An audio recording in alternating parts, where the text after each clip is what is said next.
Good evening, everyone. It's good to be with you. I was going to say it's good to see you, but of course this is a one-way communication, so I can't actually see you, so you can relax. I think it's really significant that you're meeting to think and brainstorm a little bit about world mission, because I believe that world mission is something which is fundamental for every church to embrace. That seeing God's concern for the whole world and how we participate in that is not an optional extra, it's a fundamental component of being the people of God in the world today. Moreover, if we limit God to our own situation, we tend to limit God in our situation. But if we see how big God is and what God is doing in the world, it will tend to enlarge the possibilities of what we can see this big God doing in our part of the world. So it actually helps us to be effective in being his people in Lower Hutt, in Aotearoa and around the world, as we all take seriously the Great Commission and understand God's love for all people everywhere and how he is working out his sovereign purposes for the world. Joe asked me to lead a short devotion, and the passage that I have chosen is from Isaiah 42. Isaiah 42 is well known as containing the servant song, the hymn which starts off that chapter, looking towards the one who will save Israel through their suffering, and has some famous lines about the bruised wick that won't be snuffed out, and how this work of redemption will be achieved through one who comes and suffers. The passage that I want to focus on tonight is Isaiah 42, verse 10 to 12. It immediately follows the servant song, having imagined the one who is going to suffer and to save. Isaiah goes on to imagine the scale of that redemption and how it will affect people everywhere. Isaiah 42, verse 10 to 12. Sing to the Lord a new song. Sing his praise from the end of the earth.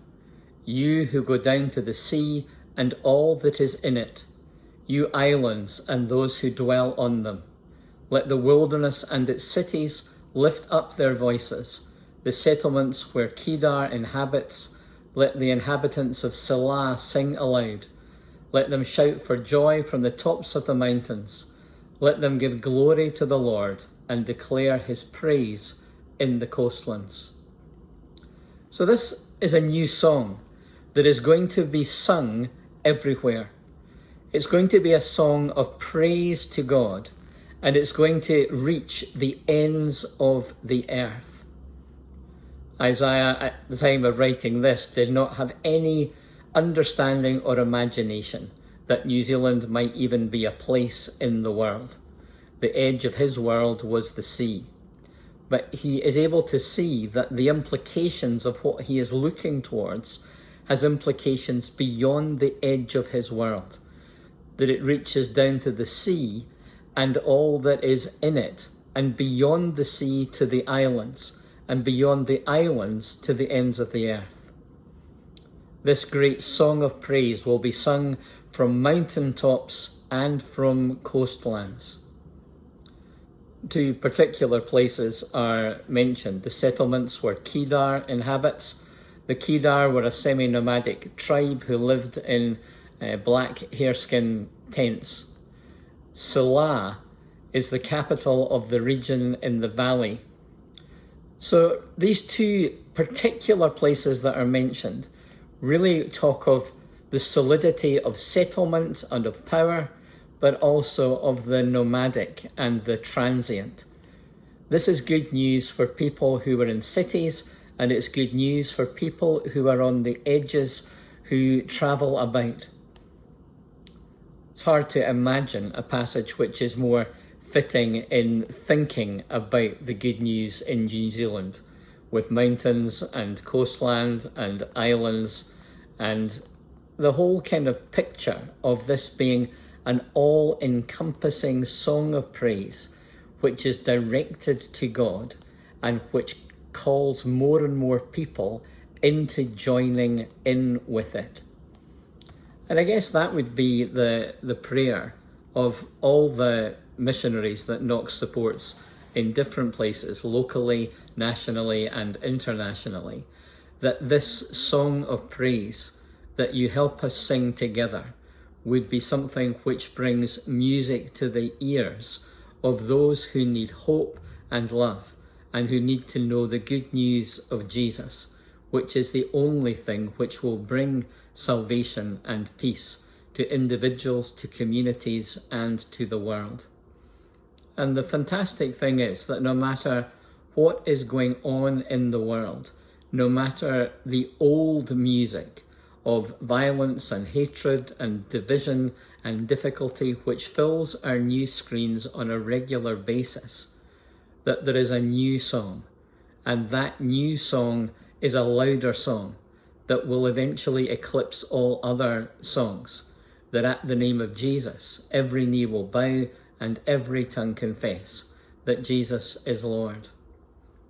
It's quite interesting that Isaiah mentioned the ends of the earth, which is something that Jesus talks about in the Great Commission, where he talks about them being witnesses in Jerusalem, in Judea and Samaria, and to the ends of the earth, and promises to be with them always to the very end of the age, in the different ways that that's articulated as Jesus closes the Gospels. So thank you for your partnership in the Gospel. May God bless you as you think and pray together. But may you be inspired to sing afresh that song of salvation, and that the music of that would spread to those around you, in your homes, in your families, in your communities, in Lower Hutt, in New Zealand and beyond. It's a great song. It's a song that is sung for us, that we are asked to join in with. It's a great song that we can join in with. I like the way the Message translates these same verses. Sing to God a brand new song. Sing his praises all over the world. Let the sea and its fish give a round of applause, with all the far-flung islands joining in.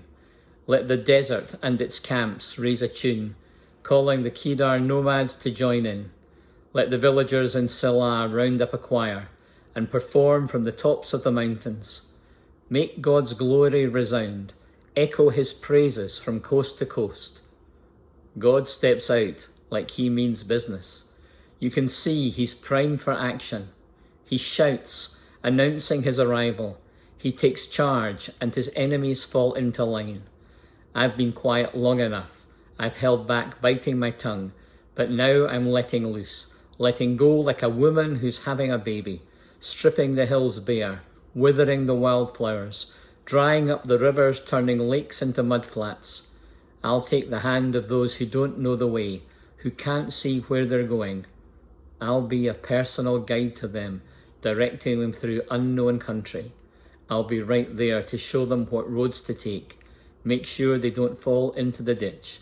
These are the things I'll be doing for them, sticking with them, not leaving them for a minute. May that be true of you and me and us together. God bless you as you meet.